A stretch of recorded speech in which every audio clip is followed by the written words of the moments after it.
Bishop Jakes is here with Gospel Today, and we're talking about the Pastors and Leaders Conference. Yes. Bishop, about 8,000 pastors and leaders are going to come to Orlando this week for the Pastors and Leaders Conference. Many of them are hungry to learn, and you've titled this year's conference, The Mission is Not Impossible. What message do you hope they'll take away? You know, we have leaders coming literally from all over the world, from India, from Africa, from Europe.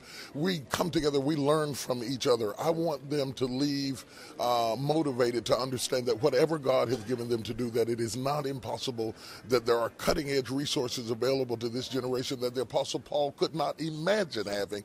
And how do we utilize those things effectively in the 21st century to make a difference in our world? Yeah. Definitely. Bishop, how has your unique experiences, I know that you've got quite a story from West Virginia and on, how have your unique experiences as a pastor shaped what you try to bring and who you try to bring to this experience for these pastors? I think that I'm one of the few pastors, if any, who has this level of platform, who started out in an empty building, right, who knows what it is to pastor 5 people. I know what it is for my car to be the bus ministry. So whether a pastor is just starting out or whether he has hundreds of staff people, as I now do, right, I can relate to him and not belittle him, because I don't despise the day of small beginnings. Yeah. That is a unique opportunity. And I think I can really speak in the language of all the different stages of pastoring in a way that will not alienate pastors, but will embrace their uniquenesses. Sure.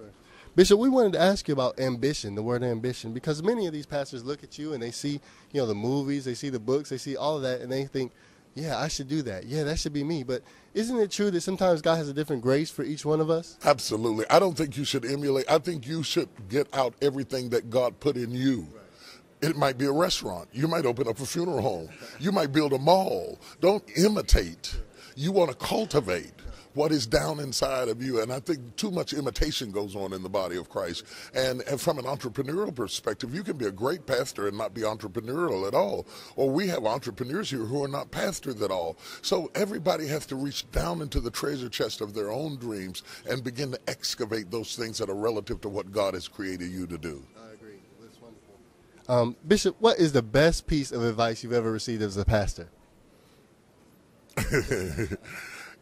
It is, you'll win if you don't quit. And it goes beyond pastoring to every facet of life. The one thing definite about quitters is that if you quit, you can't win.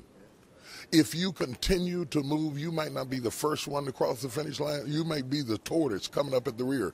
But if you keep on moving forward, you are going to finish. And I think people need to understand that quitting is not an option for us. I understand. Bishop, your daughter, Sarah and Robert, they are here at the conference. They're, she's definitely been, raising her profile as far as what she does with the ministry. She was featured in a recent issue of Gospel Today. How does it feel for you as a dad to see your daughter come up the ranks and doing everything she's doing? I don't want your audience to see me start grinning like that. That's my baby. So, for me at this stage in my life, it is much more important to me what my children do than it is what I do. If I haven't done anything by now, I'm not going to do anything, It's all about the next generation, and not only my children.